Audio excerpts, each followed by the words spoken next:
Assalamualaikum dan salam sejahtera semua. Jom belajar bersama Cikgu Najwa dalam subjek fizik tingkatan 5 KSSM. Kali ini dalam bab yang pertama iaitu daya dan gerakan dua. Untuk subtopik yang terakhir dalam bab ini iaitu subtopik 1.4 kekenyalan. Ya, subtopik 1.4 kekenyalan. Baiklah, standard pembelajaran untuk subtopik kali ini adalah yang pertama, murid dapat memerihalkan kekenyalan. Seterusnya, murid dapat mengeksperimen untuk mencari hubungan di antara daya F dan pemanjangan spring X. Selanjutnya, murid dapat berkomunikasi tentang hukum yang berkaitan dengan daya F dan pemanjangan spring X. Dan yang terakhir, murid dapat menyelesaikan masalah yang melibatkan daya dan pemanjangan spring.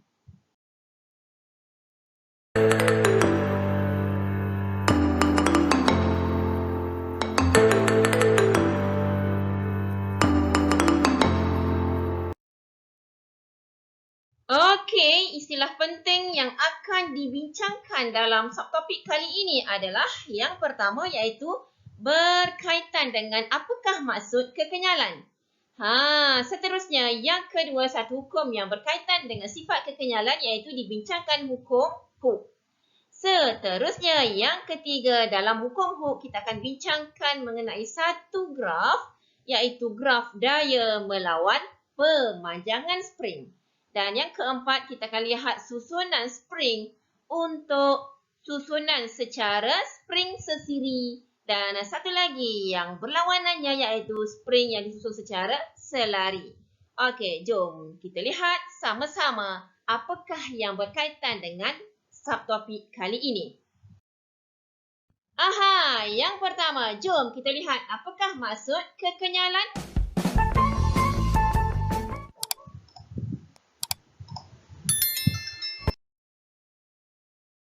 Alright, sebelum kita terus melihat kepada maksud kekenyalan, jom kita lihat satu senaman dulu. Okey, senaman ini menggunakan regangan dengan besi elastik. Okey, kita lihat seketika seorang lelaki menarik besi elastik semasa melakukan senaman regangan seperti video ini. Jom kita tonton sama-sama.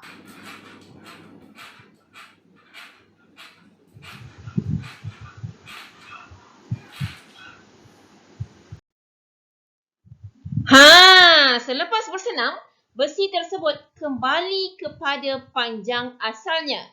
Persoalannya di sini, apakah sifat bahan yang ditunjukkan oleh besi elastik tersebut? Seterusnya, kita lihat aktiviti 1.8 seperti dalam buku teks muka surat 24 yang bertujuan untuk menjana idea tentang kekenyalan. Jom kita lihat seketika video yang Cikgu bina.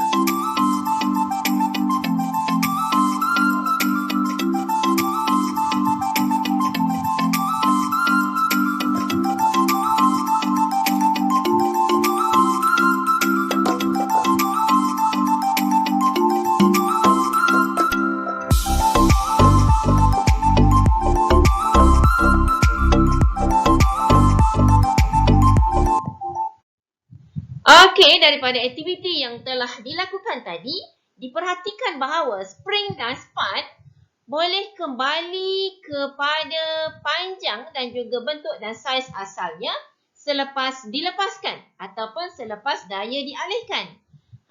Tetapi bagi plastisin, apabila plastisin itu ditekan dengan ibu jari, plastisin tersebut berubah bentuknya. Selepas dialihkan ibu jari, didapati saiz dan bentuk plastisin tersebut tidak berubah.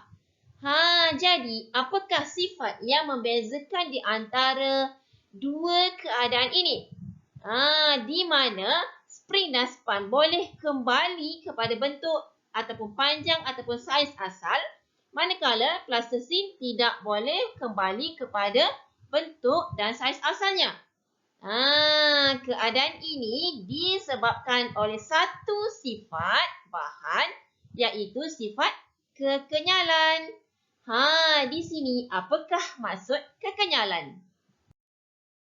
Kekenyalan ialah sifat bahan bagi suatu objek kembali kepada bentuk dan saiz asalnya selepas daya yang bertindak ke atasnya dialihkan. Jadi di sini kekenyalan ni adalah satu sifat bahan sebenarnya. Okey, yang mana suatu bahan tersebut boleh kembali kepada panjang asalnya ataupun bentuk asalnya ataupun saiz asalnya selepas daya yang kita kenakan tadi, sama ada daya regangan ataupun daya mampatan ataupun apa-apa bentuk daya, okey, yang kita kenakan daya tadi kita alihkan. Okey, so kita tak kenakan daya dah kepada bahan tersebut boleh kembali kepada bentuk yang asalnya. Jadi, bahan tersebut kita katakan bahan itu adalah bahan yang kenyal. Okey, kita mensintesi seketika sifat kekenyalan bahan. Sifat kekenyalan bahan pepejal disebabkan oleh kewujudan daya tolakan dan daya tarikan antara zarah-zarah. Pada keadaan biasa, atom-atom bahan pepejal terpisah dengan satu jarak yang tertentu dan berada dalam keseimbangan, iaitu daya tolakan atom dan daya tarikan atom antara zarah berada dalam keseimbangan. Seterusnya, apabila bahan tersebut dikenakan daya regangan, atom-atom akan dijauhkan. Daya tarikan antara atom akan menjadi semakin kuat dan bertindak untuk mengembalikan kedudukan asal atom-atom selepas daya regangan dialihkan. Selanjutnya, apabila atom ataupun bahan tersebut dikenakan daya mampatan, atom-atom akan dirapatkan. Daya tolakan antara atom-atom akan menjadi semakin kuat dan bertindak untuk mengembalikan kedudukan asal atom-atom selepas daya mampatan dialihkan. Sekarang kita kaji hubungan di antara daya dengan pemanjangan spring. Spring akan memanjang apabila daya tarikan dikenakan ke atasnya. Persoalannya, apakah hubungan di antara daya yang dikenakan dengan pemanjangan spring? Jom kita lakukan penyiasatan saintifik iaitu eksperimen untuk mencari hubungan di antara daya F dengan pemanjangan spring X. Oh ya, jangan lupa like video ini jika ianya bermanfaat dan subscribe Cikgu Najwa Channel agar ianya terus berkembang. Eksperimen 1.1 ini bertujuan untuk menentukan hubungan di antara daya dengan pemanjangan spring. Okey, jadi kita boleh buat inference iaitu daya yang dikenakan ke atas suatu spring mempengaruhi pemanjangan spring itu. Dan seterusnya, hipotesisnya adalah semakin besar daya, semakin besar pemanjangan spring. Seterusnya, pemboleh ubah yang terlibat adalah pemboleh ubah dimanipulasikan iaitu daya F, pemboleh ubah bergerak balas iaitu pemanjangan spring X. Dan pemboleh ubah yang dimalarkan adalah kekerasan spring. Okey, radas yang digunakan adalah yang pertama iaitu spring keluli. Seterusnya 5 keping pemberat berslot 50 gram. Okey, pembaris setengah meter dan juga 2 buah kaki retort. Yang pertamanya untuk memegang pembaris ini dan satu lagi untuk memegang spring. Bahan yang digunakan adalah jarum peniti, plastisin dan juga benang untuk menggantung spring pada kaki retort. Okey, prosedur yang digunakan untuk menjalankan eksperimen ini adalah sediakan radas seperti dalam rajah.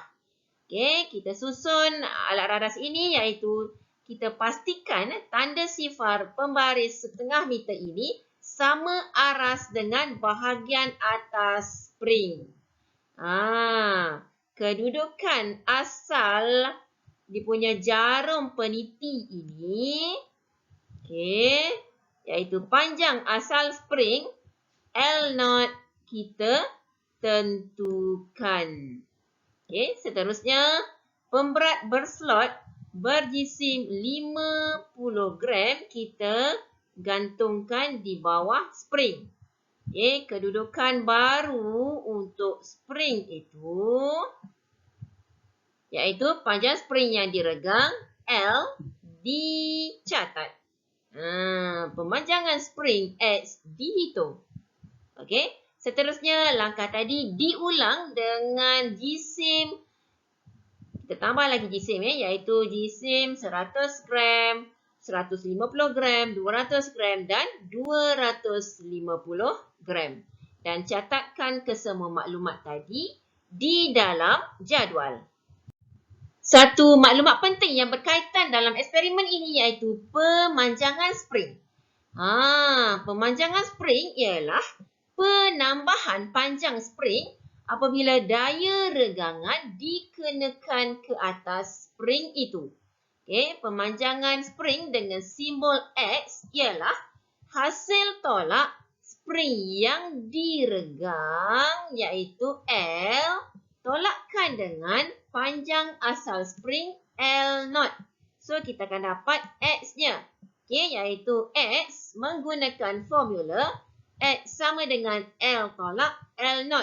Iaitu panjang spring setelah diregang, kita tolakkan dengan panjang asal spring tersebut. Okey, contoh keputusan dicatat dalam jadual dengan panjang asal spring iaitu L0 tadi sebanyak 10 cm untuk spring yang digunakan. Okey, jisim yang digunakan tadi dalam gandaan 50 gram bermula daripada 50 gram sehingga 250 gram. Okey, jisim dalam gram ini kita tukar unit SI-nya kepada unit kilogram. Dan daya dikira menggunakan formula F sama dengan mg di mana jisim pemberat tersebut mewakili daya regangan spring. Seterusnya panjang spring setelah jisim diletakkan pada spring dicatat pada setiap nilai jisim tersebut. Dan yang terakhir kita kira ataupun kita hitung pemanjangan dengan formula X sama dengan L tolak L0 untuk setiap jisim. Daripada keputusan dalam jadual ini, kita analisis data dalam bentuk graf. Iaitu graf X melawan F dilukis. Daripada graf ini, kita boleh buat kesimpulan bahawa X berkadar terus dengan F untuk meregang spring. Seterusnya, kita dapat buat perbincangan untuk eksperimen ini iaitu yang pertama, spring itu diregang sehingga pemanjangannya tidak melebihi setengah daripada panjang asalnya untuk mengelakkan spring daripada melebihi had kenyal. Okey, daripada melebihi had kenyal. Seterusnya, yang kedua, jika spring tersebut diregang melebihi had kenyal, hati-hati, spring ini tidak akan dapat kembali kepada panjang asal selepas pemberat dikeluarkan. Dan yang ketiga, semasa memperoleh bacaan pada pembaris setengah meter tadi, mata hendaklah searas dengan jarum untuk mengelakkan ralat paralaks, iaitu kesilapan mata kita semasa mengambil bacaan. Keputusan eksperimen 1.1 tadi menunjukkan hukum Hooke. Apa dia hukum Hooke?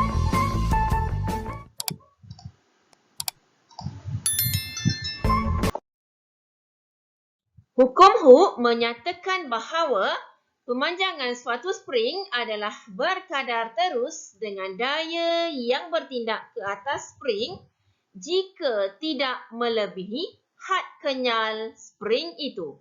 Hubungan ini ditulis dengan X berkadar dengan F, iaitu F berkadar terus dengan X. Jadi, rumus untuk hukum Hooke ialah F sama dengan Kx. Okey? Yang mana F adalah daya yang dikenakan, X adalah pemanjangan spring, manakala K adalah pemalar spring.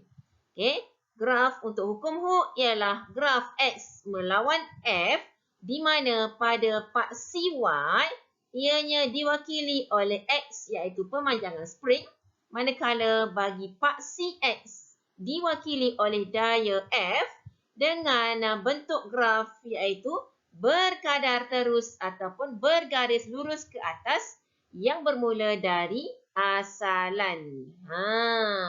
Disebabkan oleh pemanjangan suatu spring berkadar terus dengan daya yang bertindak ke atas spring itu dengan satu syarat, iaitu tidak melebihi had kenyal spring tersebut. Okey, sekarang kita analisis pula graf daya melawan pemanjangan spring. Bagi graf daya melawan pemanjangan spring, maksudnya graf pada paksi Y mewakili daya F dalam unit Newton, manakala paksi X mewakili pemanjangan spring X dalam unit meter. Okey, bentuk grafnya adalah satu garis lurus yang melalui asalan. Bentuk graf ini menunjukkan bahawa daya berkadar terus dengan pemanjangan spring yang mematuhi hukum Hooke iaitu dengan formula F sama dengan Kx dengan F adalah daya, S adalah pemanjangan spring manakala K adalah pemalar spring. Okey, pemalar spring K mewakili daya yang diperlukan untuk menghasilkan satu unit pemanjangan pada spring tersebut.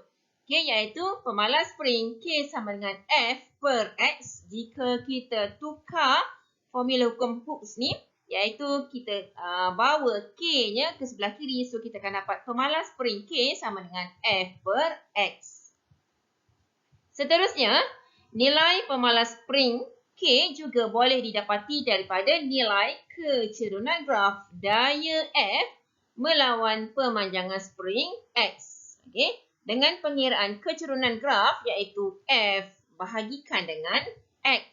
Okey, jadi di sini untuk graf daya melawan pemanjangan spring, kita boleh mengira pemalar spring daripada kecerunan graf F melawan X. Okey, seterusnya kita boleh kira juga daripada graf ini iaitu tenaga keupayaan kenyal dengan pengiraan luas di bawah graf. Okey, di sini luas di bawah graf F melawan X mewakili luas segitiga tepat. Jadi, kita boleh gunakan formula iaitu tenaga keupayaan kenyal EP, potential energy, sama dengan 1/2 darabkan dengan F darabkan dengan X. Jadi, 1/2 Fx.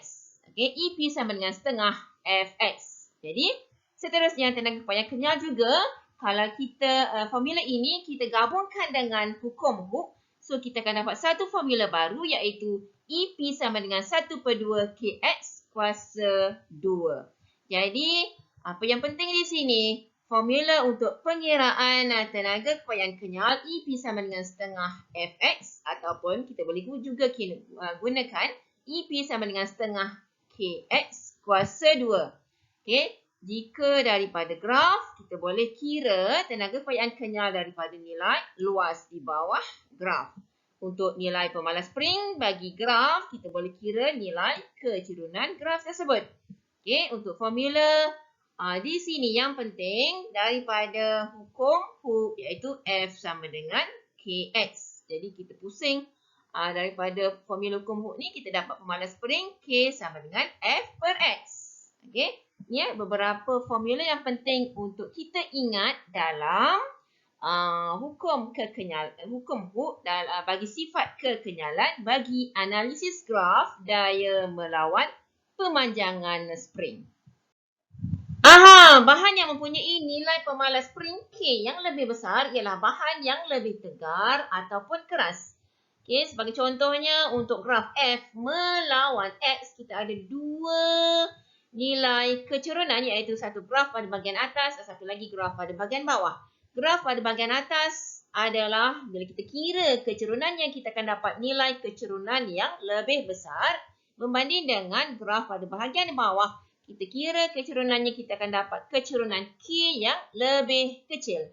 Ini bermaksud untuk kecurunan yang besar, ianya adalah spring yang lebih keras kerana nilai K-nya lebih besar. Manakala bagi graf yang terletak pada bahagian yang lebih bawah, nilai kecurunan K-nya lebih kecil bermaksud springnya lebih lembut disebabkan nilai K yang kecil. Okey, seterusnya, suatu istilah yang kita sebutkan dalam hukum Hooke tadi iaitu had kenyal. Had kenyal suatu spring ialah daya maksimum yang boleh dikenakan ke atas spring sebelum spring itu kehilangan sifat kekenyalan, iaitu spring tidak lagi berupaya untuk kembali kepada bentuk dan saiz asalnya, iaitu bagi suatu graf F melawan X. Untuk graf yang mematuhi hukum Hooke, kita akan dapat satu graf garis lurus yang melalui asalan. Untuk graf ini, ianya mematuhi hukum Hooke iaitu F sama dengan Kx. Tetapi apabila kita letak lagi daya yang lebih besar sehingga menyebabkan ianya grafnya berbentuk melengkung, tidak lagi berbentuk garis lurus ke atas. Di sini terdapat satu titik iaitu dinamakan had kenyal. Apabila telah melebihi had kenyal, spring itu tidak lagi kembali kepada bentuk dan saiz asalnya. Apabila suatu spring tersebut melebihi had kenyal, maka ia tidak lagi mematuhi hukum Hooke iaitu F tidak sama dengan Kx. Jadi hukum Hooke hanya dipatuhi jika tidak melebihi had kenyal iaitu dengan formula F sama dengan Kx. Spring yang berbeza mempunyai pemalas spring yang berbeza. Persoalannya di sini, apakah faktor-faktor yang mempengaruhi nilai pemalas spring? Okey, kita lihat dulu aktiviti 1.10 yang bertujuan untuk membincangkan faktor-faktor yang mempengaruhi nilai pemalar spring. Okey, bahan yang digunakan adalah 4 pasangan spring dengan ciri-ciri yang berbeza. Bagi pasangan A, kita gunakan spring daripada bahan yang berbeza iaitu spring keluli dan spring kuprum. Manakala untuk pasangan B, C dan D adalah daripada bahan yang sama tetapi mempunyai ciri yang berbeza iaitu untuk B, spring yang tebal dan halus. Seterusnya pasangan C bagi spring berdiameter besar dan satu lagi berdiameter kecil. Dan untuk pasangan D, ianya adalah spring keluli yang pendek dan satu lagi spring keluli yang panjang. Dan radas yang digunakan adalah 2 buah pemberat berslot 50 gram dan pembaris separuh meter serta kaki retort. Okey, prosedurnya adalah kita gantungkan 2 spring daripada pasangan A pada kaki retort seperti yang ditunjukkan dalam rajah. Kita regangkan 2 spring itu menggunakan pemberat berslot berjisim 50 gram. Kita letakkan, kita gantungkan pada spring tersebut di bahagian hujung spring pada bahagian bawah spring. Seterusnya perhatikan pemanjangan spring untuk kedua-dua spring itu dan bandingkan pemalas spring bagi 2 spring itu dan catatkan pemerhatian. Seterusnya, selanjutnya kita ulang langkah tadi untuk pasangan spring B, C dan D. Yang terakhir, kita kenal pasti faktor-faktor yang mempengaruhi nilai pemalar spring. Terdapat 4 faktor yang mempengaruhi nilai pemalar spring. 4 faktor tersebut adalah yang pertama iaitu bahan spring, seterusnya panjang spring, yang ketiga diameter spring dan yang keempat adalah ketebalan dawai spring. Bagi faktor yang pertama untuk bahan spring, contohnya spring diperbuat daripada spring keluli dan spring kuprum. Bagi bahan yang berlainan ini, ianya berubah mengikut jenis bahan. Seterusnya, bagi faktor panjang spring, iaitu diperbuat daripada bahan spring yang sama, contohnya spring keluli, cuma panjangnya yang berbeza, satu spring yang pendek, satu lagi spring yang lebih panjang. Untuk faktor spring yang lebih pendek, nilai pemalas springnya adalah lebih tinggi berbanding dengan spring keluli yang lebih panjang, nilai pemalas springnya lebih rendah. Seterusnya, faktor yang ketiga iaitu diameter spring.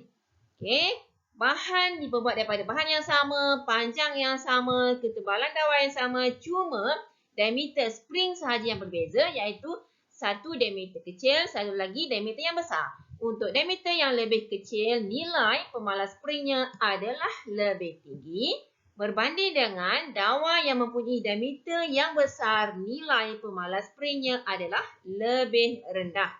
Dan yang terakhir, ketebalan dawai. Okey, ketebalan dawai springnya yang berbeza. Untuk ketebalan dawai yang kecil, nilai pemalas springnya adalah lebih rendah berbanding dengan diameter dawai, ketebalan dawainya yang lebih besar. Okey, nilai pemalas springnya adalah lebih tinggi. Kesimpulannya, nilai pemalas spring dipengaruhi oleh 4 faktor iaitu faktor yang pertama iaitu bahan spring. Ianya berubah mengikut jenis bahan.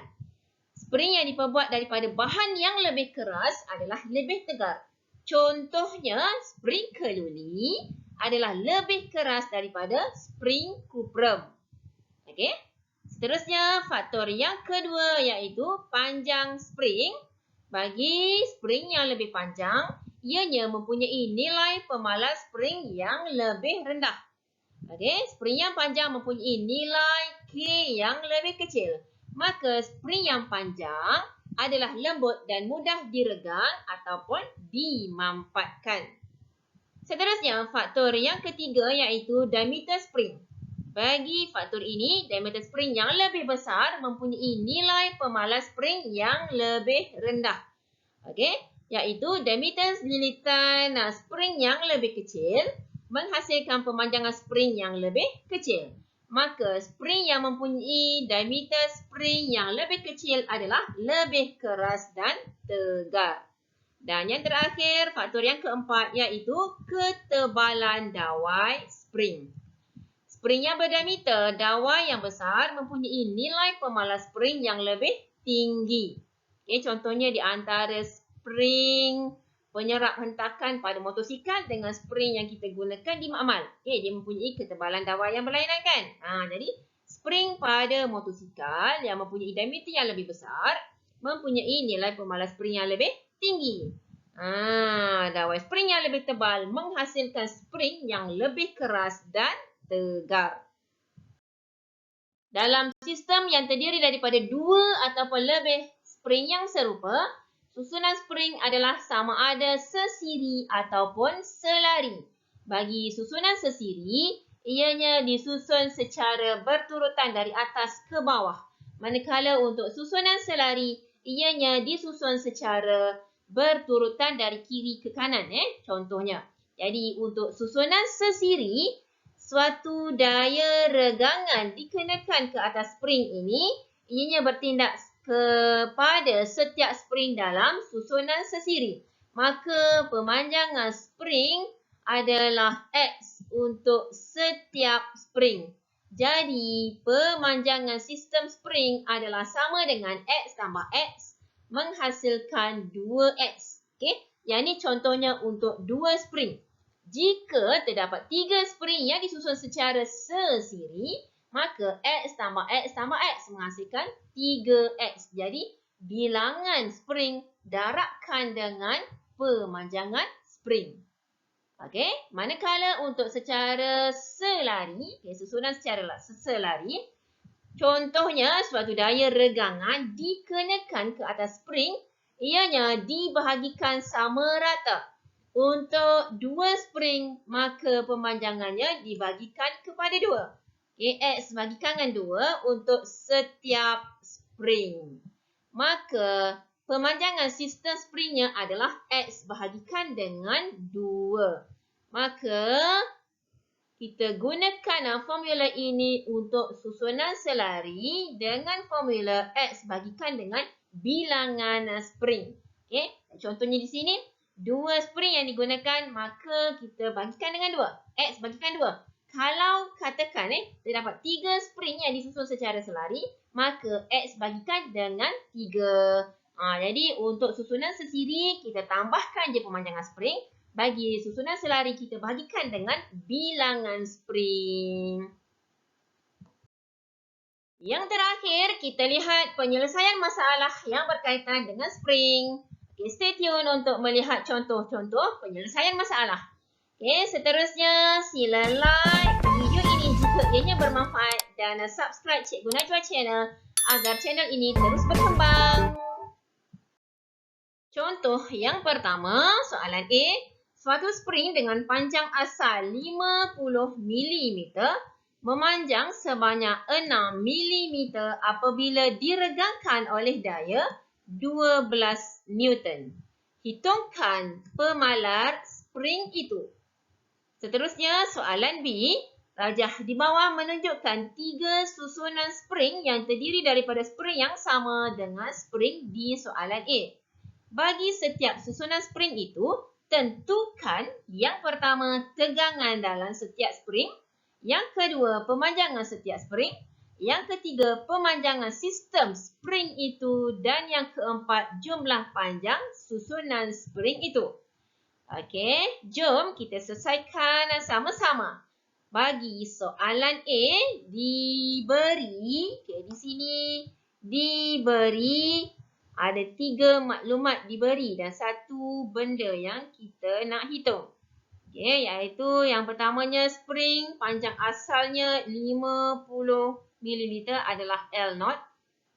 Seterusnya memanjang, memanjang sebanyak 6 mm, memanjang itu adalah pemanjangan X. Daya 12 Newton, yang tu adalah F. Dan yang nak dikira adalah pemalar spring, simbolnya adalah K. K sama dengan berapa? Okey, daripada formula hukum Hooke untuk penyelesaian soalan A, iaitu hukum Hooke menggunakan formula F sama dengan KX. So, K adalah sama dengan F per dengan X. Okey. Terusnya kita gantikan nilai. F tadi diberi 12 Newton. Bahagikan dengan X 6 mm. Jadi, selesaikan secara matematik.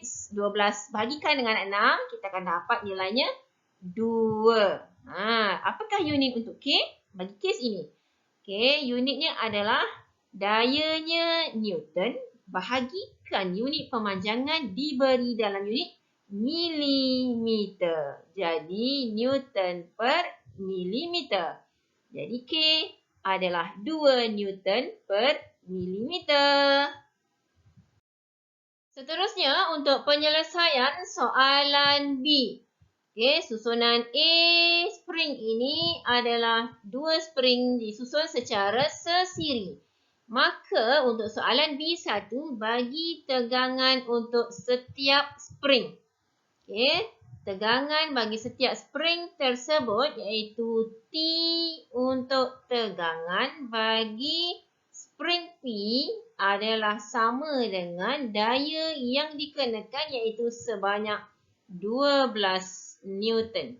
Begitu juga dengan tegangan bagi spring Q sama dengan 12 Newton untuk spring yang disusun secara sesiri. Seterusnya untuk pemanjangan setiap spring. Okey, apabila 2 spring ini disusun secara sesiri, pemanjangan X untuk spring P adalah, kita terus ambil nilai 6 mm tadi. So, XP sama dengan 6 mm. Begitu juga dengan pemanjangan spring bagi spring Q. XQ juga sama 6 mm. Okey, ingat balik apa yang telah dibincangkan tadi untuk spring yang disusun secara sesiri, di mana ianya memanjang sama untuk setiap spring dalam susunan sesiri. Seterusnya, pemanjangan sistem. Pemanjangan sistem spring itu. Jadi, untuk pemanjangan sistem spring itu maksudnya jumlah pemanjangan. Jumlah X adalah sama dengan X bagi P tambahkan dengan X bagi Q untuk dua spring. So, kita tambah dua nilai tersebut. Jadi, sama dengan 6 tambah 6 sama dengan 12 milimeter. Seperti yang telah bincangkan tadi kan, cara untuk penambahan bagi pemanjangan sistem spring tersebut. Seterusnya, untuk yang keempat, jumlah panjang susunan spring itu. Maksudnya di sini kita lihat keseluruhan. Okey, keseluruhan daripada sistem P ke sistem Q keseluruhannya. Okey, diberi panjang asal untuk sistem spring tersebut adalah 50 mm bagi setiap spring. Suatu spring 50 mm. Spring bawah pun 50 juga. Dia memanjang sebanyak 6 mm.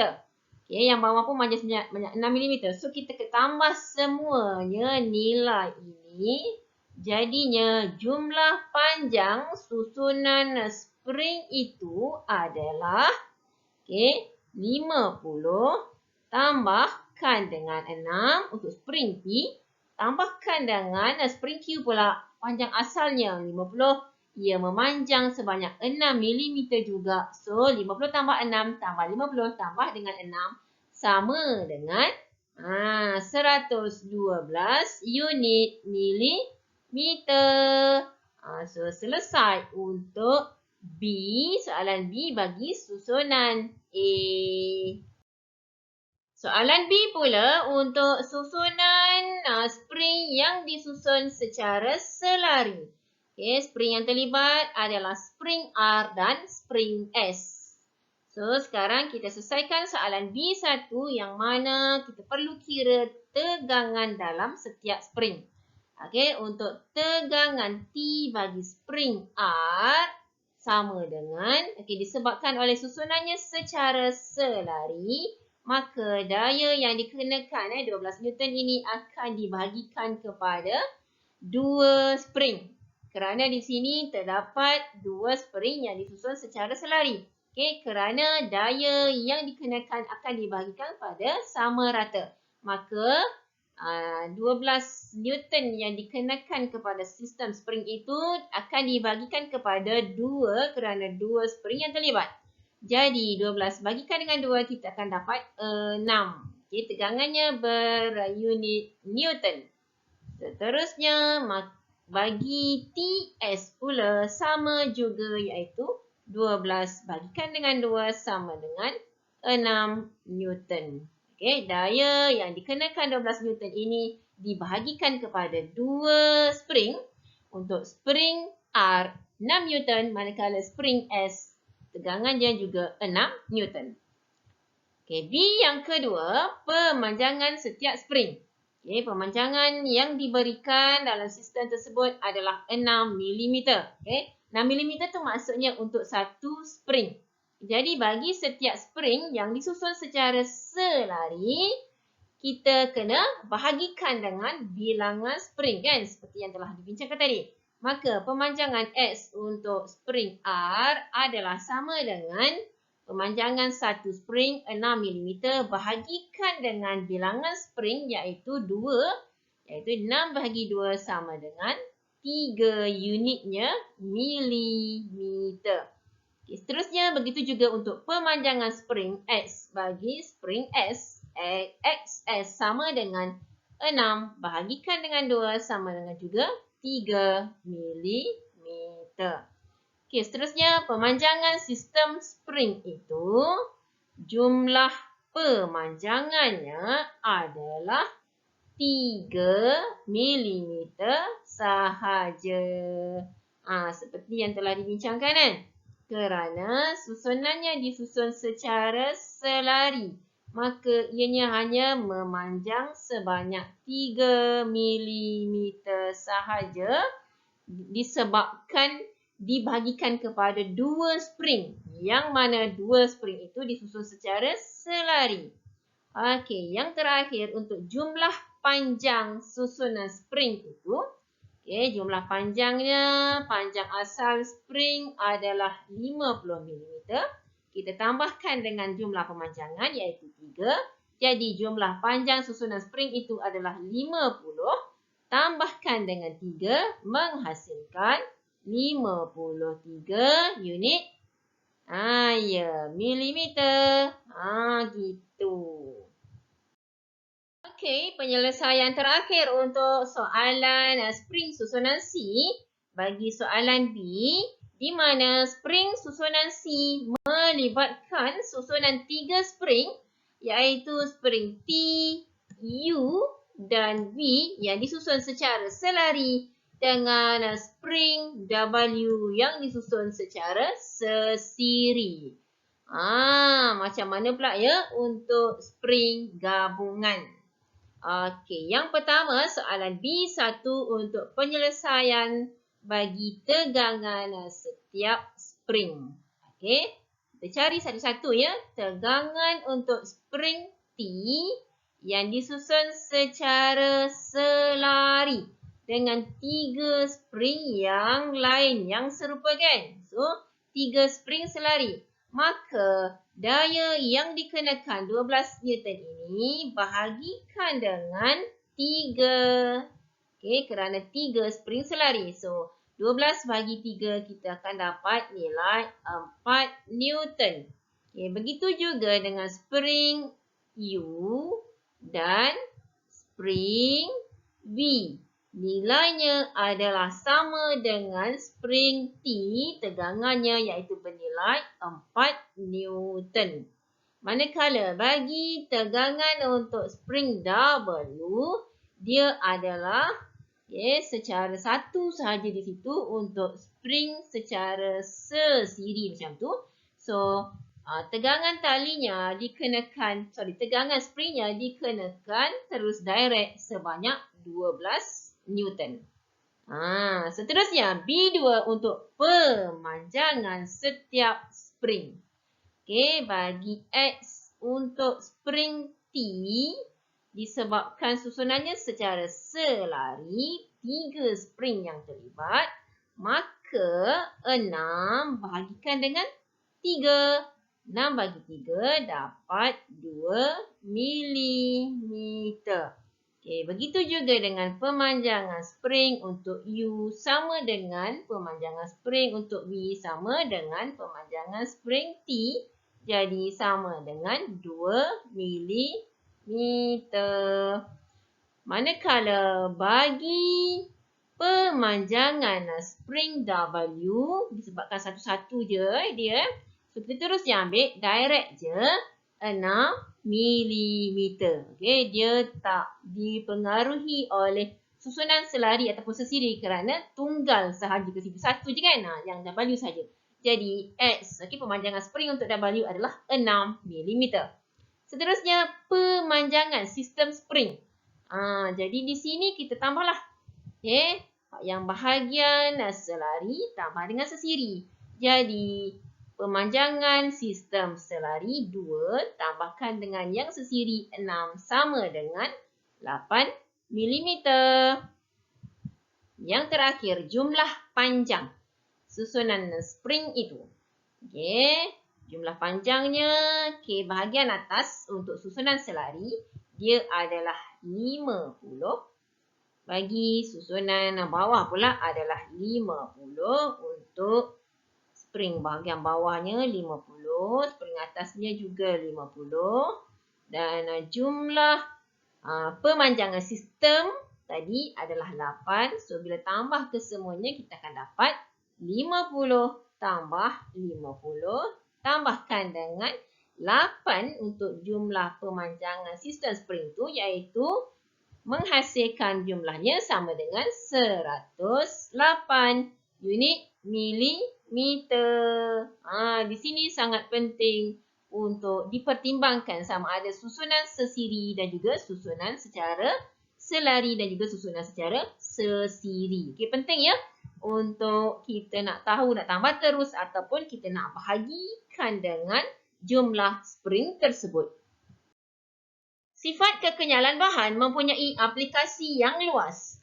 Hampir semua barangan mekanikal menggunakan spring dan bahan kenyal untuk beroperasi. Contohnya dalam makmal kita ada neraca spring. Okay, spring yang digunakan dalam neraca spring ini menghasilkan pemanjangan spring yang berkadar langsung dengan beban yang dikenakan ke atasnya. Apabila beban dialihkan, spring akan kembali kepada kedudukan asal. Seterusnya, contohnya jam randik.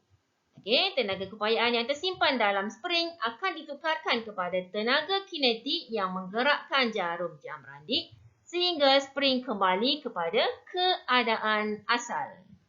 Okay, bagi alat meter pula iaitu contohnya voltmeter, ammeter ataupun galvanometer. Spring yang dipasang di dalam meter tersebut dapat mengimbangkan daya putaran pada jarum penunjuk apabila terdapat voltan dan arus. Spring dapat mengembalikan jarum penunjuk kepada kedudukan asal apabila bekalan arus dan voltan dimatikan.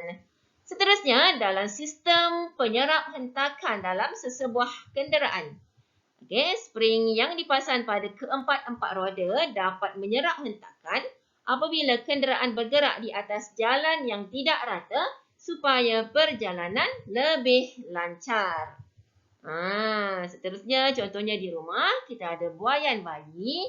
Okay, spring buaian menghasilkan ayunan yang membolehkan bayi tidur dengan lebih selesa. Okay, seterusnya contohnya tilam dan juga sofa. Okay, terdapat spring di dalamnya. Spring banyak digunakan di dalam tilam dan cushion ini, yang mana spring tersebut mempunyai sifat kekenyalan yang dapat mengekalkan bentuk tilam dan cushion walaupun telah banyak kali dimampatkan. Seterusnya, contohnya peralatan alat tulis kita, contohnya stapler, puncher, pen ataupun pensel mekanikal juga mempunyai spring di dalamnya untuk membolehkan kita menggunakan secara berulang kali. Ataupun terdapat juga bahan kenyal lain yang tidak diperbuat daripada spring. Okay, contohnya gelang getah, getah rambut ke, seumpamanya lah. Okay, ianya digunakan untuk mengikat dan meletakkan bahan pada kedudukan yang tertentu. Manakala dalam bidang sukan pula, contohnya untuk tali raket, sama ada tali raket tenis ataupun badminton, ianya diperbuat daripada tali raket yang kenyal supaya boleh melantunkan bola.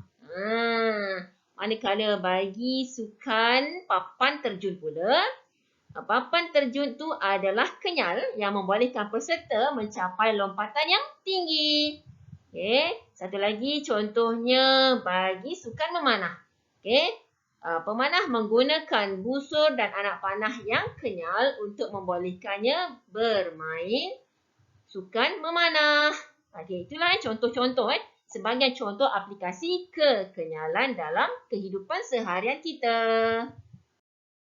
Kesimpulannya, sedikit rantaian konsep yang berkaitan dengan subtopik kali ini iaitu maksud kekenyalan. Kekenyalan ialah satu sifat bahan yang membolehkan suatu objek itu kembali kepada bentuk dan saiz asalnya selepas daya yang bertindak ke atasnya dialihkan.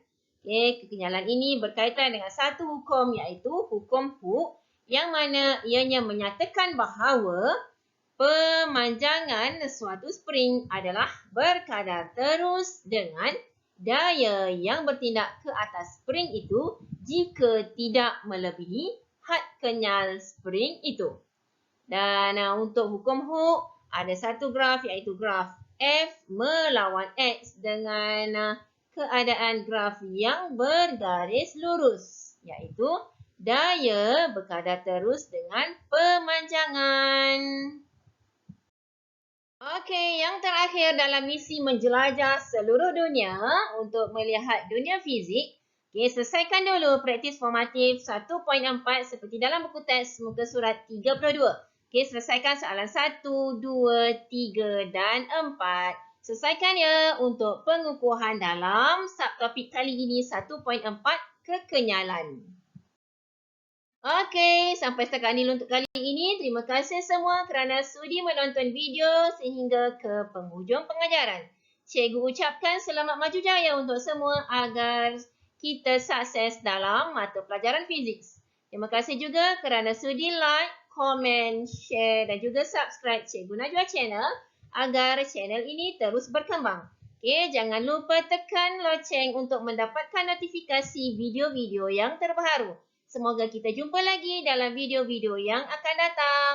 Bye-bye.